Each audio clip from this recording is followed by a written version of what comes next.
to Gold Squadron Podcast. My name is William Hagwood. Today I'm joined by Johnny Randazzo. Hello.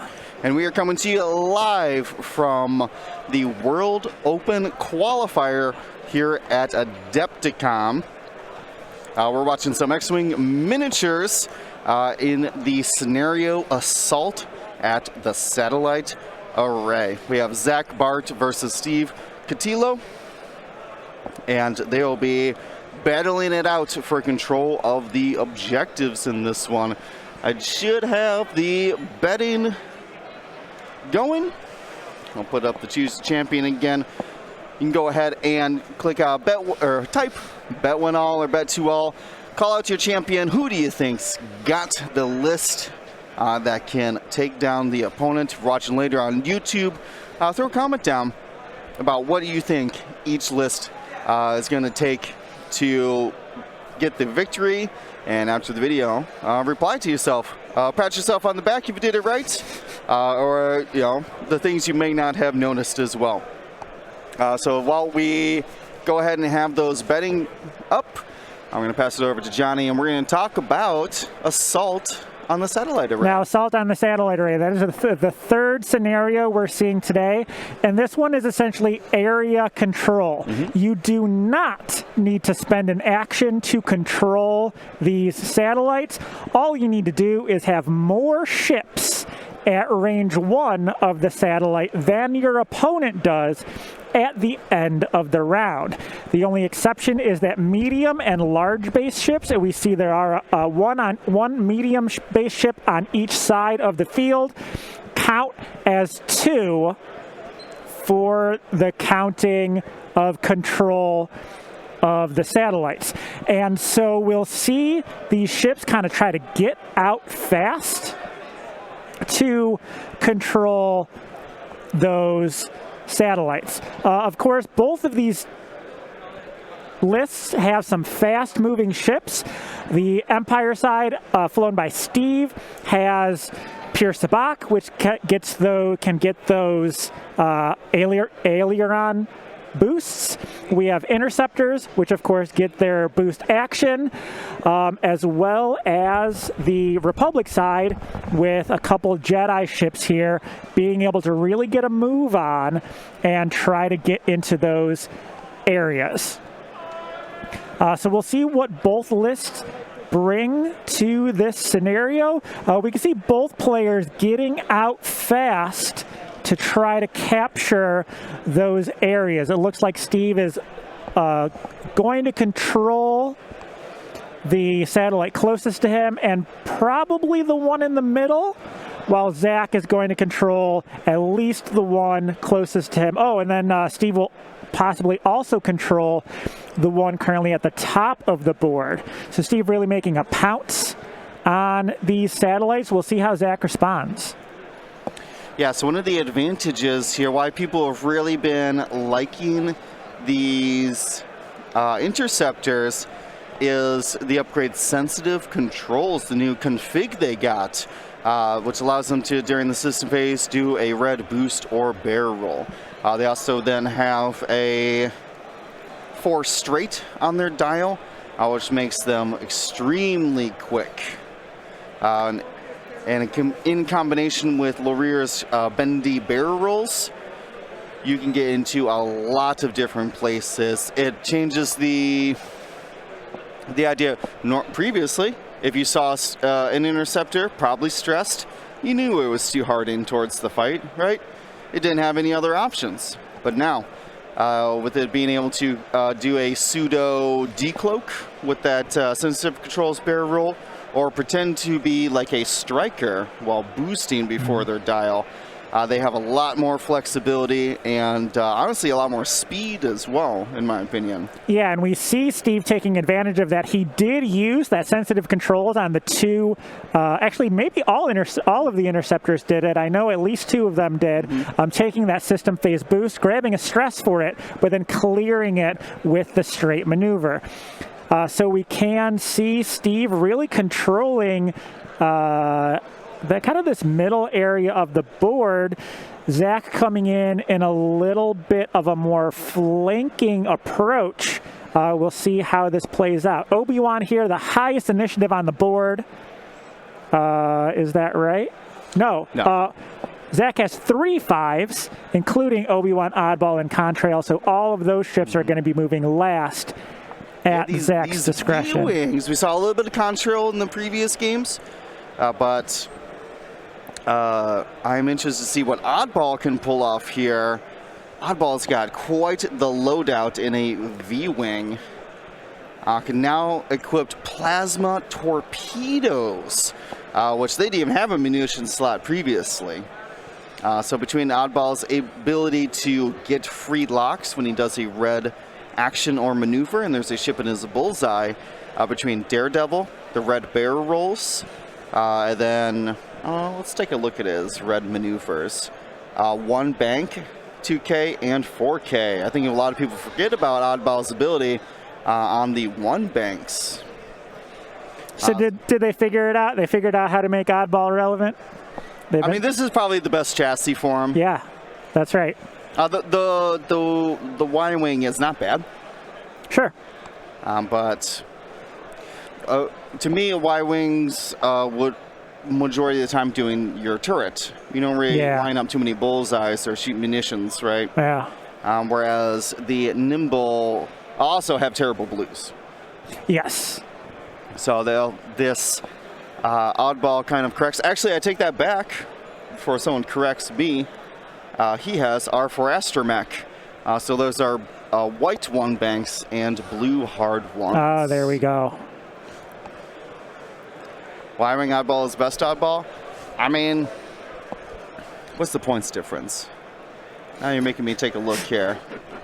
I know they're ridiculously close. It's a 1-point difference between the V-Wing and a Y-Wing. What's the loadout difference? Yeah, 518 on the Y-Wing. 518 is pretty good. Yeah, that's a turret and a proton torpedo, and your R4 Astromech. And so we are seeing shots being fired here. I believe this is Oddball into Nash. No damage on the attack dice. Next up, we have the other V-Wing, Contrail, onto Nash. Looks like a range 2. 2 dice here. Eyeball blank is going to be spend the lock, spending the lock. Okay, into blank blank. All right, so nothing doing here from these Republic ships. Obi-Wan, I think, has no shots here. Go ahead, Will. Oh, I was just going to say, we did see a coordinated focus out there.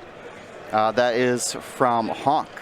Hawk has a Yoda crew, something we don't normally see, but it gives Hawk a purple coordinate. Yeah, and why not? I mean, got the points for it. Get the little guy on there.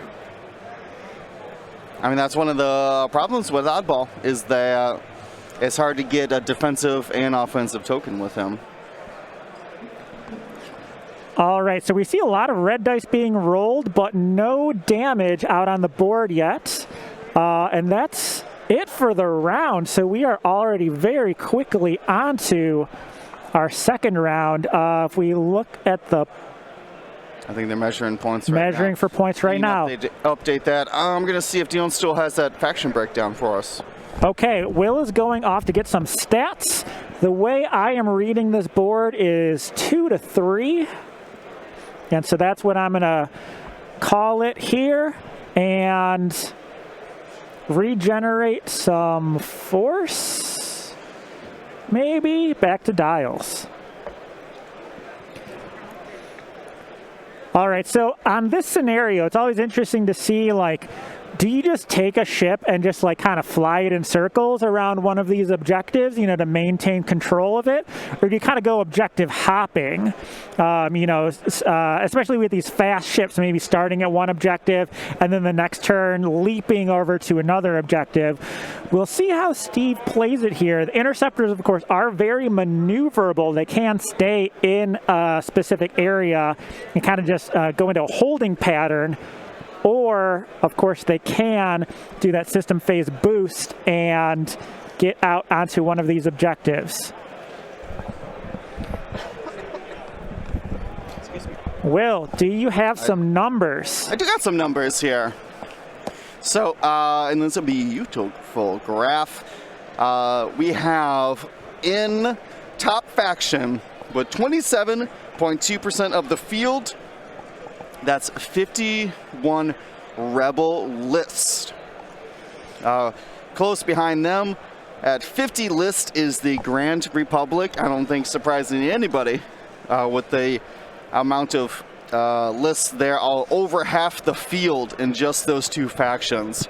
Beyond that, we have 31 Empire, 17 First Order, 16 Scum, 12 Resistance, and only 9 CIS.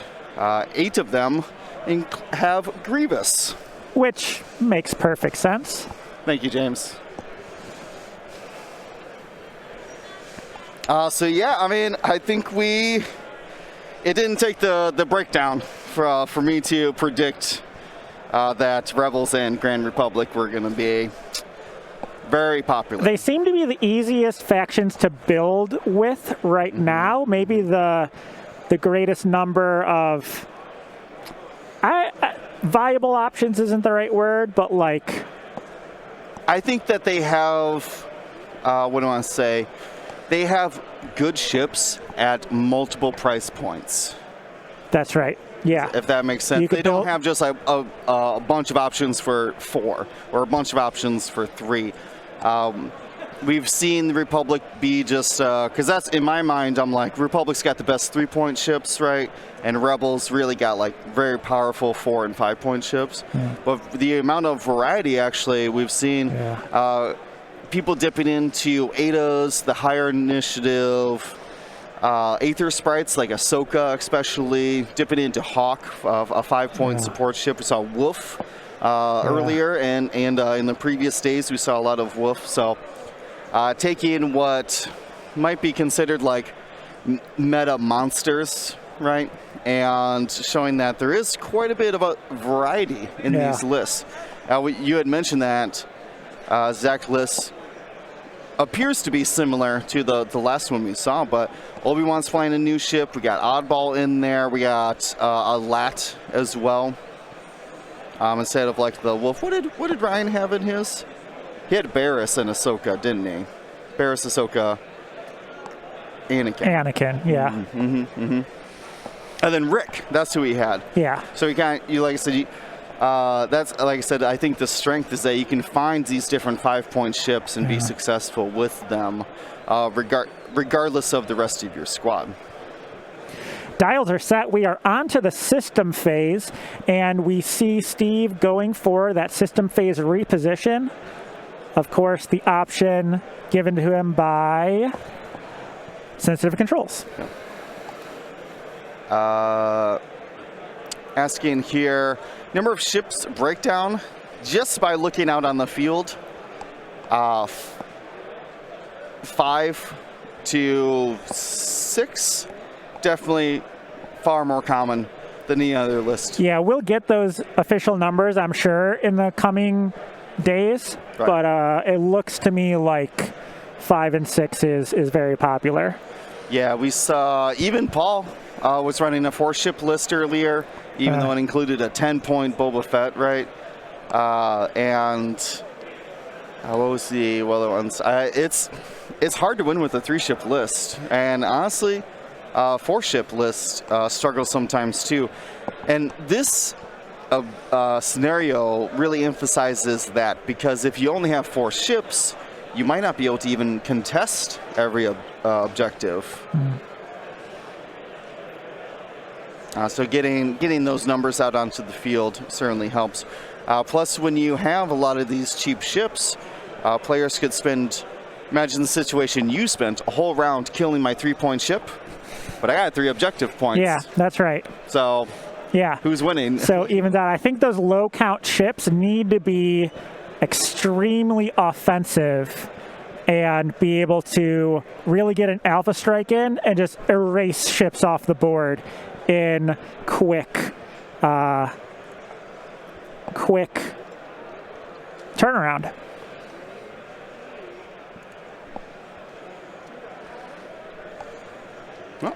people are asking about the lists, go check them out for yourself. We do have that set up for you.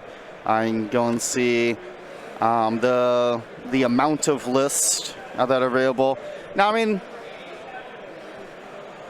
as far as variety, like we still have a Nashwin Rider Commandant Goran combination, very popular right now. Those two paired together with other I3s so they can get Goran's ability. But what ships you can take with them, you don't have to just spam Obsidians or spam Alphas, right? This one's taking advantage of Leighton and Pierre Sabak to add some extra oomph to the list. So we'll see. We'll see. I don't think what I would say, like the big three, which is 7-ship, Grand Republic, your Trajectory B-Wings, and then your 6 Interceptor squads. Sure. I think those probably the 3 big boogeyman right now. I don't necessarily think that they'll pull it all the way because people have had time to already start countering them. We talked a lot about well, maybe not a lot, but we mentioned R2-D2 last round as a way to counter trajectory bombs. Sure, good meta call. Yeah. Right? And then same thing of just like if you could just be not initiative 1, you could deal with the alphas. So I think there's a lot of play right now as far as what you can do with lists. Yeah, I think so. I think people are commenting that the exact lists are varied, but they seem to be built around common cores. And I think that might be true in the sense that some ships seem to be a higher value with the current way the points have been spent. 100% agree. Like taking Paul's list as an example, Manaru's 1 point cheaper than all the other ships of his chassis. What was CAD was 1 point cheaper than all the other available pilots, and even Ahav 1 point cheaper than all the other available pilots. And when you can spot those discounts, they really can add efficiency, but you're stuck with whatever that pilot and loadout is. Sure. Yeah, that's right.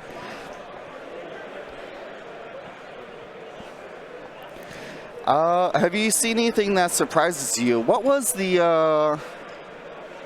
I really like that torrent list we saw earlier, actually, where they were passing the focus tokens around and using Obi-Wan crew. Yeah, sure. Still a Republic list, but yeah, something different, and not just V-Wings and Jedis. So definitely something there. A sleeper, though? Let's see. We have the top tables in front of us, actually.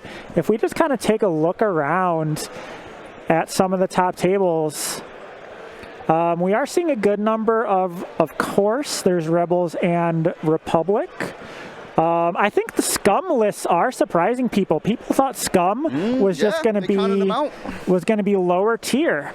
And I'm seeing Bosks out there, not Bosks, probably Bosk, but I'm at least seeing YVs out there. Some of the top tables. Boba Fett's are still out there able to contribute. Yeah, Boba Fett's still real good. But you're extremely limited in what you can bring with him. Yeah, of course. So that might be why, we could see those trends and being like there's less variety. I mean, I can understand that. But I do think that the variety in upgrades, other than, I think it's only, unless you're net listing, right? You just took Dreadchamp's Trajectory B-Wing list. Sure. I think the only one that really is copy and paste is the 6 Interceptors. But even then, there's still debate going around about is Discipline better than Predator on the Alphas. Right. So I know it's not a lot, but I still think we'll have some variety here. Well, we'll see how it shakes out, honestly. For right now, it's a lot of predictions, But I'll be very interested to see, who gets into the top cut. Of course. So we do see these players jockeying for position now. They're a little bit more mixed in throughout these objectives. What do you see here, Will? I really, what I was looking at was the position of Leighton here. I believe, is actually holding down both of those objectives. Oh, okay. Interesting. Those medium bases taking up space. And is it medium and large? Medium and large are 2 ships. Medium and large count as 2, yeah. So that's really helpful in for competing, because it's not just what do I say? It's not just you have to be the only person at range 1 of the objective. You need to have more ships than your opponent. That's right. So you can see right here, like these 2 are covering that objective, but Steve has 1, 2, 3 ships there technically with Leighton. So actually is scoring the middle objective, assuming that's range 1. And we can't move on before pointing out that Contrail clipped a gas cloud. Oh no! Contrail clipped that gas cloud, is sitting on the gas cloud, will not be able to shoot this round. Is that correct? Oh yeah. I really like this. Zach, who I know is a longtime player of X-Wing. Sure. Just what do I say? Probably has gotten used to shooting off of debris, shooting off of gas clouds. So, to make sure he doesn't make a mistake, has put out a weapons disabled token. See this? I would have never even thought about that, right? But it makes so much sense. Why wouldn't you? Keep everyone in the loop and remind yourself. Exactly. Okay, looks like we have what token? That was Goran throwing out an evade to Leighton. There we go. And yeah, we're going to jump right into combat here. Okay, first shot, 3 blanks. Still no damage out here on the board. Oh, re-rolling it with a lock, was that? Into hit, eyeball, eyeball.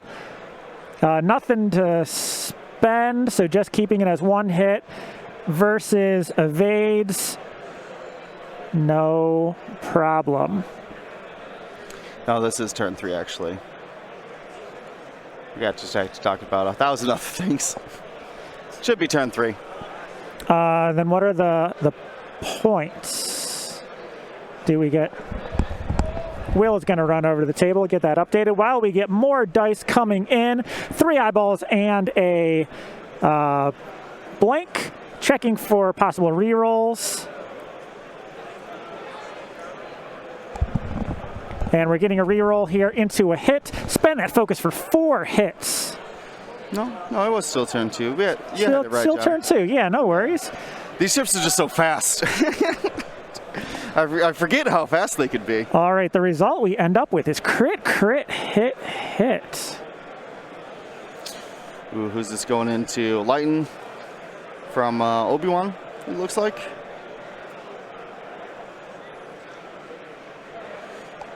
Oh yeah, no shields either. Yeah, so Obi-Wan able to flip those crits from marksmanship and R7, is that right? Disabled and stunned pilot, thank you. Disabled fire rigging, not so bad on the medium base. And what was the other one, stunned you said? Yes. Okay. Also, should be pretty easy to avoid obstacles. All right, we got 3 more hits coming in.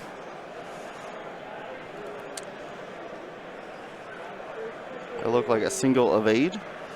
That's what I saw. We'll see what gets dealt out here. Yes, whoops. I see cards moving around. Who else is shooting at Leighton? I wonder if that was onto Pierce Sabak or something. We only saw just a single die. Okay, so now we do have Pierce Sabak going into Ahsoka. Ends up with 4 hits on the result.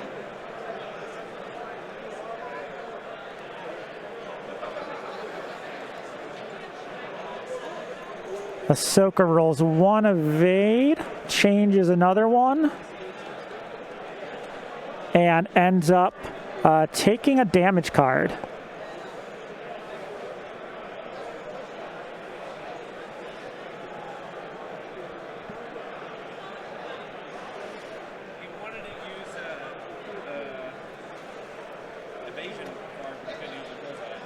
Oh, that makes sense. Had to drop both for it then. He was like, is it in bullseye? Oh, man. All right, is he gonna spend it? Yeah, spins for 4. All right, now the damage is flying. I think That should be oddball. it was an oddball. Ahsoka up here took some damage. Yep, I see the bright blue cards there. Easy to recognize.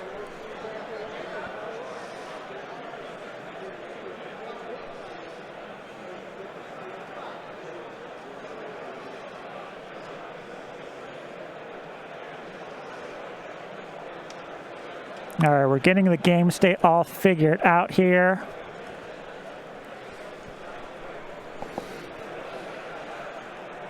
All right, who's the last to attack here? Well, Nash, but he's not shooting anything.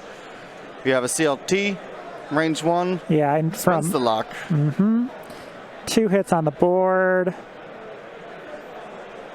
into 2 hits and a crit. 1 evade, re-rolls, still 1 evade. That is damage into Pierce Bach. Ooh. Takes a crit. Well, it wasn't direct, so Piercebach will keep the extra attack dice for now. Alrighty.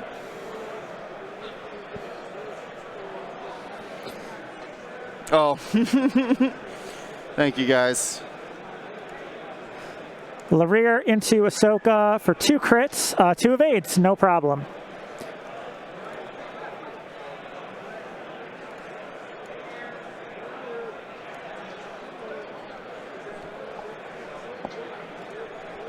All right, and another 4 dice attack.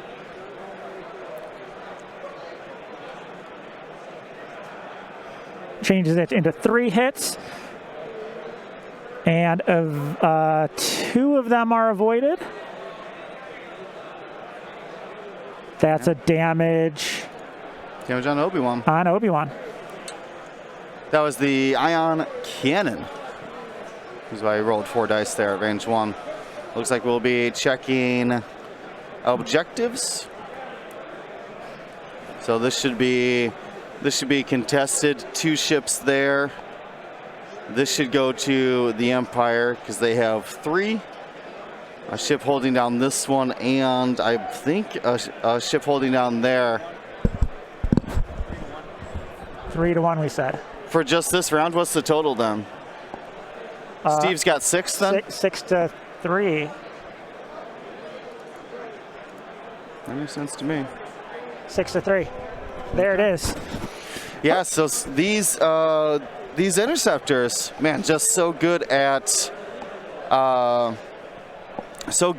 getting to the objectives.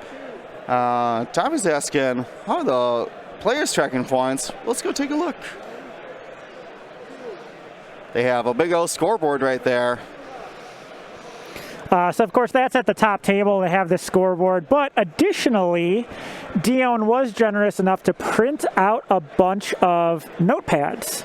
Yes. Notepads with scoring tables on them, essentially, for players to keep for themselves and track their scores that way. So on these score pads, you have player names, objective points, and ship points, adding up to total points acquired.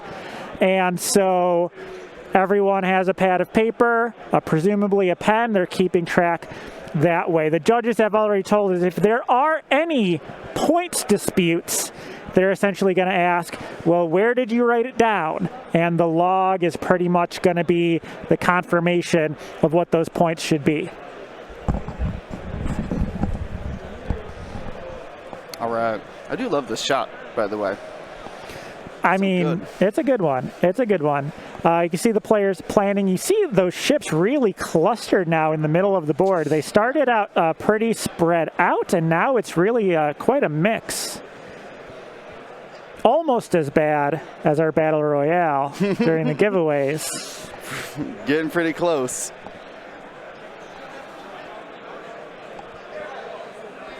Oh yeah, look at those beautiful locks Zach's been going out his hair for quite some time now. And Steve rocking that Team USA representing out here. Steve, of course, flew Goran Strikers in the Team USA. So turns out very familiar with interceptors and strikers. So he knows how these ships move. He knows, yeah. He's flown quite a bit.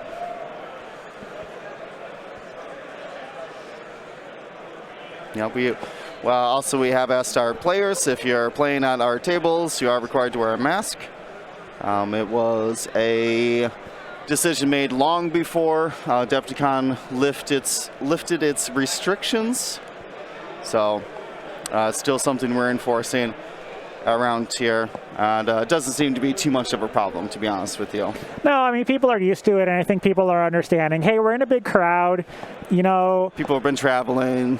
Yeah, and I mean, we're not going to get into any political debates here, but I think it helps create a positive environment, and that's what we're all about here. Go on, sure. I don't mind. All right, so players making their final decisions here on dials. It is a bit of a scrum right now. Yeah, let's go back to the table in here and see if we can predict what they are looking at. Okay, so random player order matters a bit. There is overlap on the 3s and the 4s. Nash, of course, is going to get to move first, and Nash isn't really near anyone anyway. So then it's a matter of Ahsoka's on the other side of the board, so she can kind of move freely.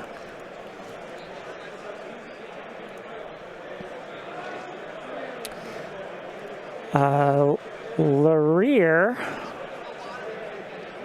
is probably kind of coming around that obstacle.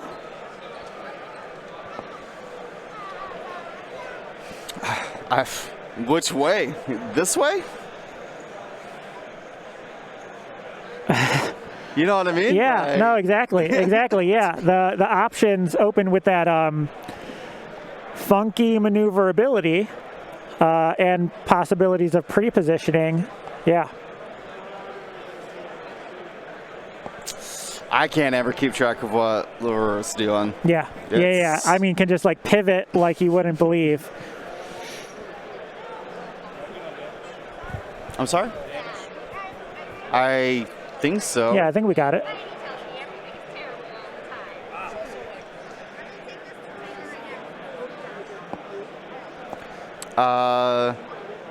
Is there damage for Steve other than the... Oh, sorry, yes. What's the crit on Piercebach? Is it structural? Yeah.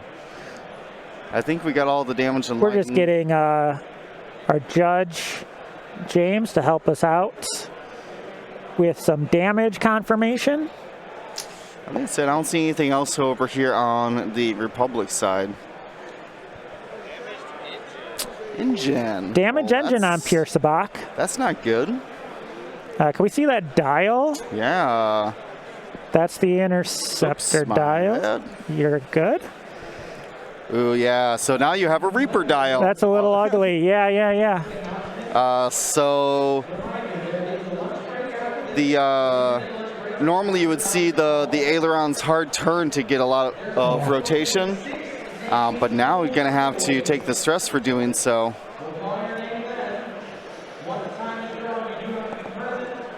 Oh, this is because I did this. I fixed it, Bruno. Thank you, though. Like I said, I appreciate everybody's help here. It's. I mean, yeah, keeps us honest. Okay, we are getting the system phase positioning. Nash going for a boost. Both players have possibilities of what we call pre-positioning. Mm-hmm. The interceptors on the Empire side and Obi-Wan in the Ada.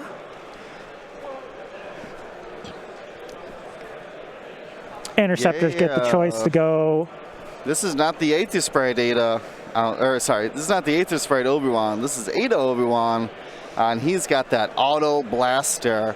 In addition to this kind of crit suite, we can see here marksmanship, auto blaster, and R7A7, allowing 3 charges of hit to crit, which, as we were talking about Boba in round 1, these automatic crit auto blasters can be very punishing. Yeah, he used it last turn against Lighten and got those crits to go through. Oh yeah. Yeah, got those crits to go through. Yeah, Lion took all 4, including 2 damage. And we see the ion token get put down. So it has 1 more dial, and then we'll have to do the ion maneuver. That's right. So Nash moves. It looks like still within range of that objective. Ahsoka is up next. Did Ahsoka turn around? Is that what I'm seeing Looks like a here? sloop, yeah. Nice, I liked it. Ahsoka sloop will spend a force to use her ability on herself, So good. grabbing an action. No, might have used the droid. Both, I think, right? After you spend 1. Yeah, I think Form an action. took target lock focus. I think so. Yeah, so good. I really like that combination on Ahsoka. You become almost like a defender then when you're just taking. It doesn't matter what move you're doing. You're taking 2 actions. Okay, we are marking Hawk so that this interceptor can get a turn in. This is Larir.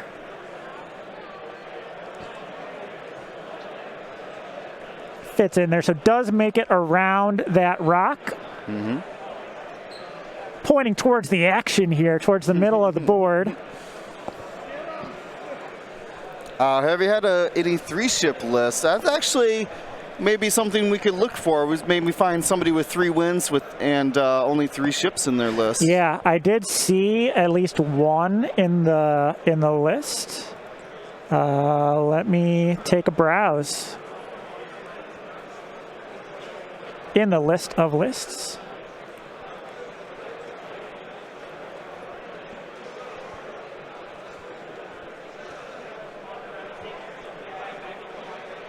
There's a few 4s coming up.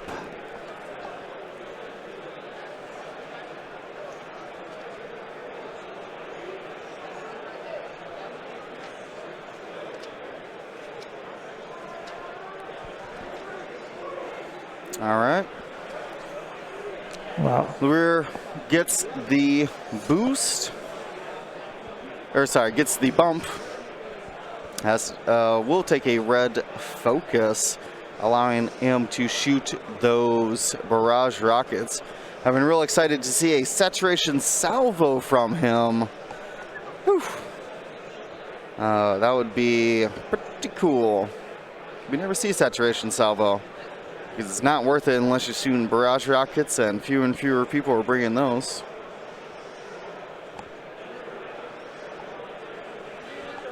Next round should be chance engagement. From what I understand, yes, we're going to do all 4 and then randomly choose new ones.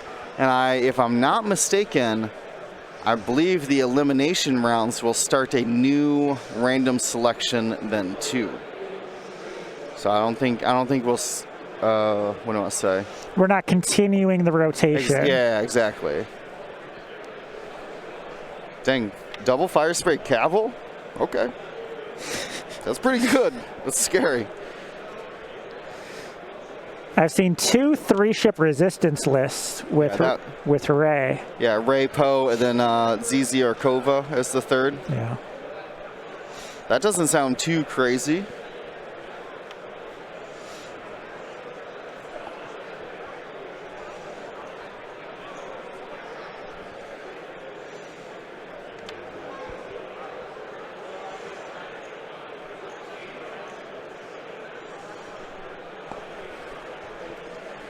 All right, we got some fast maneuvers here. Not sure if he bumped. Well, he probably did if he's rolling a dice.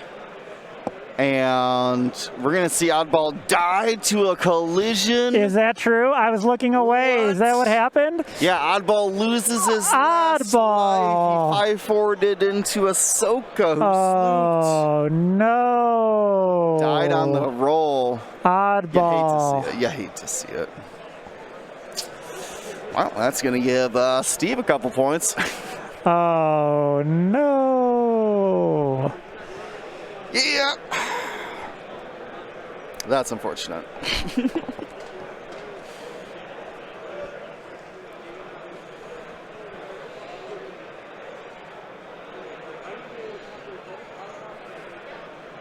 All right, looks like Concho here did not hit the gas cloud and is just going to take a lock onto Lieutenant Lareer. Oh, Maui. You got me there. Flawed ball. Wah, wah, wah. All right, so I counted 8 3-ship lists. Okay. 8 3-ship lists. Now, I don't know how they're doing, but they exist. Yeah, do any of them have 2 wins?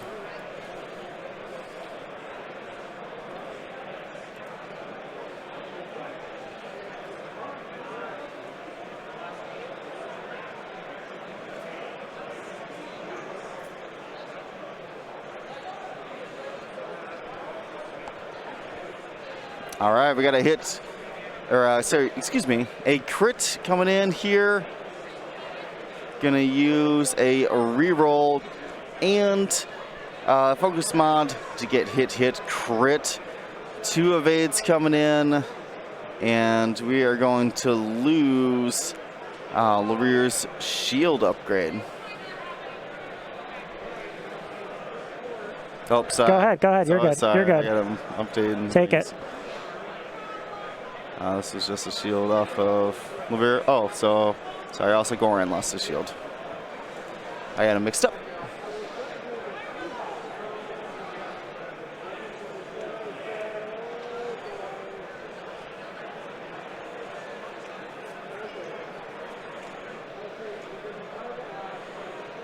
It looks like one of the Resistance players is 2-0. Really? Okay.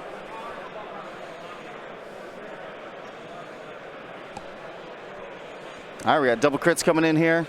I think he did forget the free evade from Goran.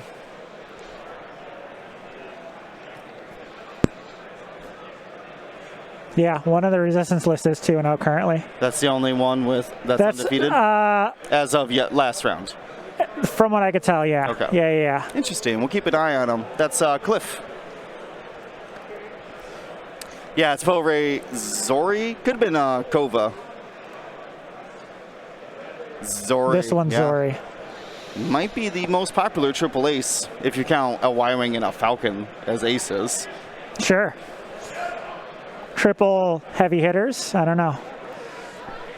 It works.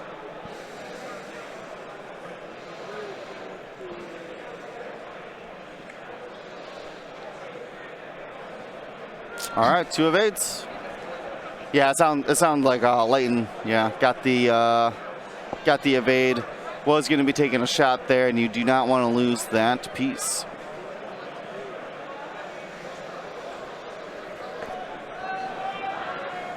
All right, see what the interceptors got here. Go obstructed out into Obi-Wan.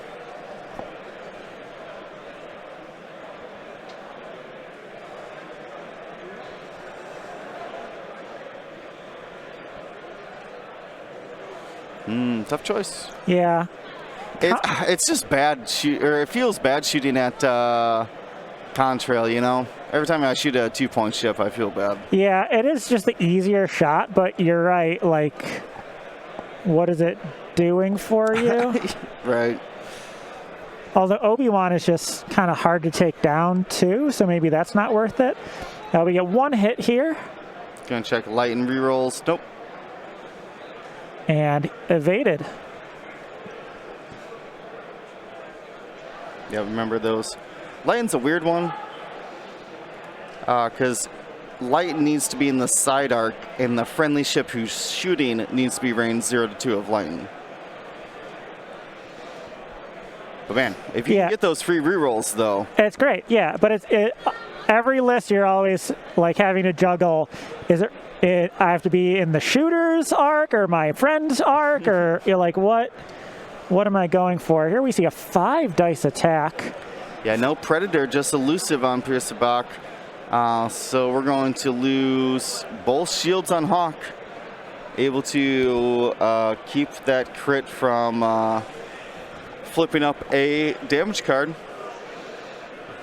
Lion's got the ion cannon. 3 blanks. Nothing to get through.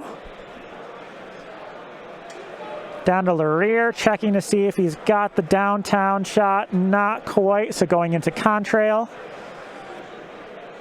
Good attack on Contrail. 4 dice, gets 3 hits out of it.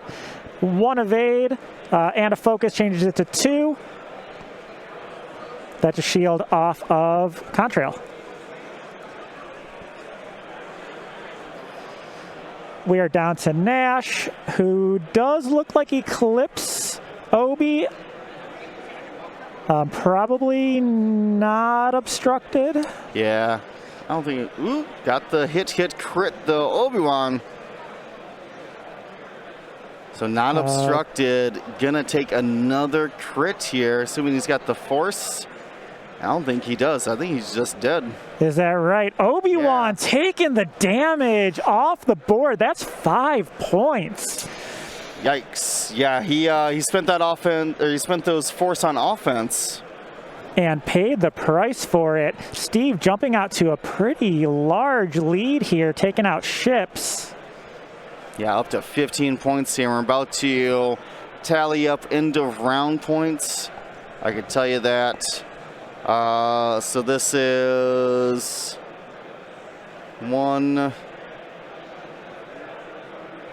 just 1 point for the Empire? I think so. 1 point for the Empire, and 2 then for the Republic. Yep, 1, 2. And the one under the lat, it would be contested. Yep, so just 2. I don't know why we're calculating them, because we could just go to... Oh, no, I didn't move the sign. Oh, the sign's cut off? No, I was just saying it. I need to put it right here. I need to put it right there, so we can just always see it. Interesting. How's it going, man? It's going good. Lots to do. Family just visited. I heard lunch break after this? Yes, we will have a lunch break. One of the things I did want to do while we're in this planning phase is, I know some people might be tuning in and not really know the history of how we got this, able to run this event. So I figured we give those people the information. So the gist was that originally Atomic Mass Games was ready to go, and Asmodee, their parent company, made the decision that they were not going to have staff at the main event. So basically it came back to me, Dion, can you help us out? We want there to be X-Wing at Adepticon. They reached out to community leaders, and I said, yeah, let's see what we can make happen. So I got to work closely with the Atomic Mass Games organized play team. Shout out to Courtney Downing. She's doing a great job. She got us a bunch of prizes, the Grand Championship kit. These are all things that we were able to get together. So it was honestly pretty awesome. And I know for myself, one of the biggest things that I'm excited about is really, you could have done as much play testing as you want, but really nothing play test is 2.5 like 200 people playing at 6 rounds in a row. We're really going to get a bunch of data. Super excited about that. And I'm hoping that in the future, I think players have said that we've done a wonderful job. They're having a good time. They're impressed by what the setup looks like, the ambiance we've been able to create, the organization. And I mean, I'm sure there's some AMG folks watching right now. We would love to do it again. We would love to do it again. Make this happen. The community's happy, and I think that's the feedback you're going to get. So we're going to send it back here. I'm sure they're going to be going into activation pretty soon. And I would love to know, we should put a poll up after we do, so we know for sure that round 4 is chance engagement because of how the randomization came out. So I would love to know after we get all 4 of those, what was people's favorite scenario. It's fun. Interesting. Yeah, it's interesting. If you haven't played it much, I would suggest really getting into it. I know it might feel a little intimidating at first, looking at how different the game could be. But honestly, once you play it a few times, it gets pretty easy. You start seeing that next level. All right, well, thank you, Dion, for that insight here during this planning phase. A lot of didn't have time to. Where'd my mouse go? Didn't have time to answer some questions directly. But they're mostly about Dion's gravelly voice. Yeah, Dion turns out has been. What? You need some lozenges or something, man? I just need to not talk for a week. And I'll probably be okay. Oh, I'm sure you can manage that. I'm sure that's as a teacher podcaster. Let's not talk for a week. Then it looks like we're going to the table then. We got the road rolling here. Let's get the dice cam up. Oh, they left the dice in the tray. They're getting on it. Okay, they cleaned it up. Thank you. I mean, hey, you know what? I can't blame them, right? We are in now turn 4. That's right. Things are heating up. So after a lot of games I've watched, a lot of games that I've played, Johnny, in my opinion, the pivotal round is normally round 4. I think in this game, it was by far round 3. Yeah, sure thing. Getting the double kill, oddball getting removed. Oddball, breaks my heart. Yeah, so this is Zach's. I think it's still obviously still going to be a very impactful round. This is Zach's last chance to make any attempt at taking these ships down. Question that I saw a little bit higher up was, how is the player speed? Specifically, were players prepared for the current rule set, and have they been playing at a reasonable speed? I think I was worried about actually setup time. Yeah. You know, getting all the obstacles and the objectives out in a reasonable amount of time. And I think players have, practiced that. They have been listening to the strategies, creating their own. So that actually had not been a problem.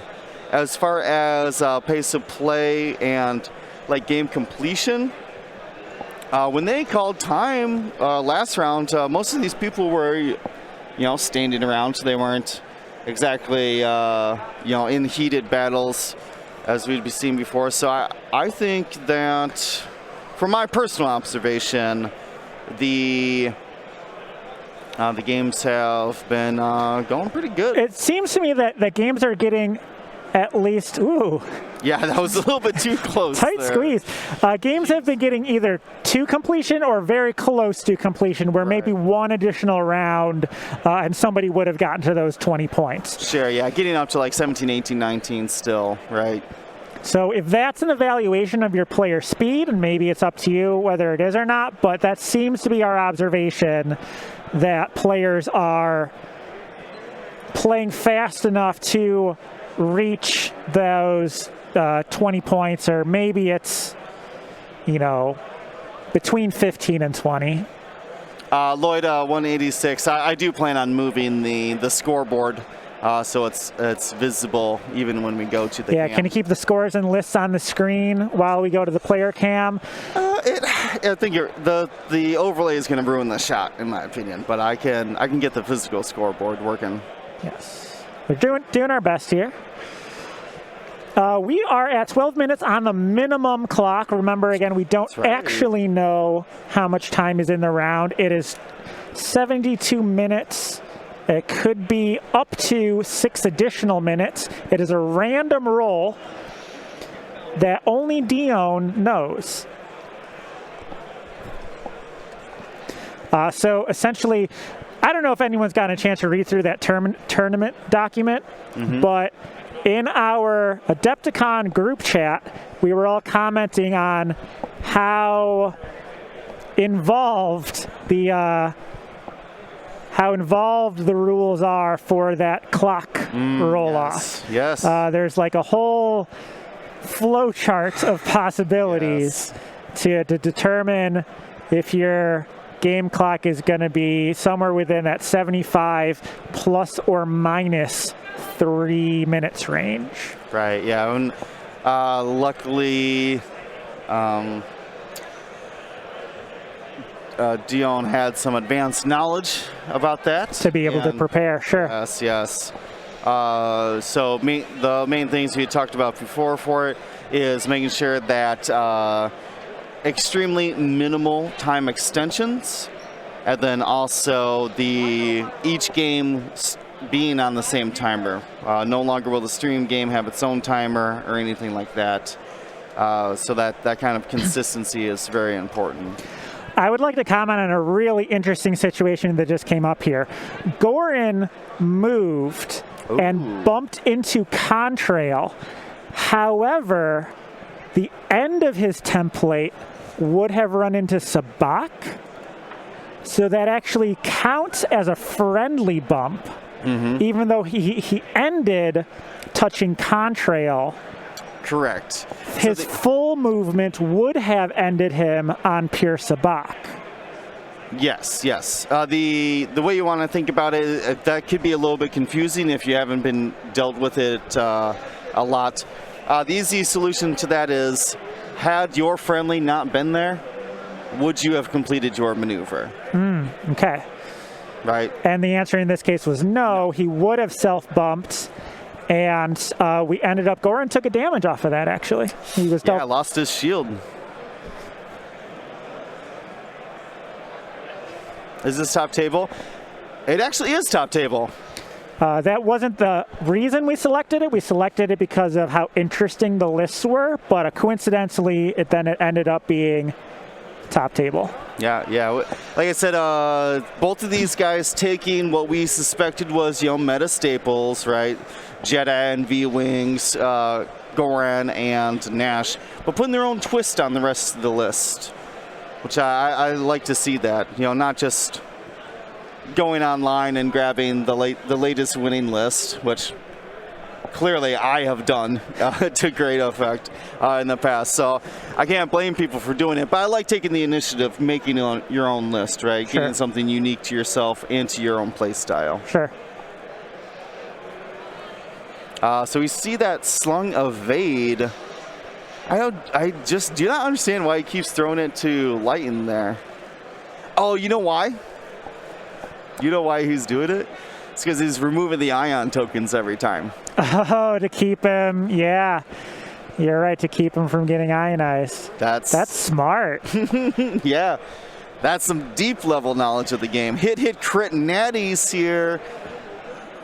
Only one evade, so that is damage into Ahsoka off the board, and that's 20 points. Yeah, range 1 from Hawk takes her down. So that is effectively game. We do play out the rest of the round, but there is no possibility for Zach to catch up here. Is that right? I mean, even if he could shoot enough to damage everybody, he can't get Lighten and Nash off the board. So, yep, not enough. So I think it's going to be GG. We're not going away just yet. We see this Empire player being able to do both, being able to control objectives and take ships off the board. Exactly. And you need a powerful lists. combination. And in addition to that, you also need to have, in my opinion, some way of passive modifiers. Sure. And Lighten fills in that support role That's just right. like Hawk might for the Republic list. Yeah. So super ingenious there. Steve Cutillo takes the win here at round 3. Thank you to ISO, Danko, Baffle, Trojan, Prophet, Shadow, Tycho, Spice, Raider, Lancer, Fallen, and Row 6, our Grand Admiral patrons, and all of our Gold Squadron patrons and community members. Thank you so much for your support. Gold Squadron out.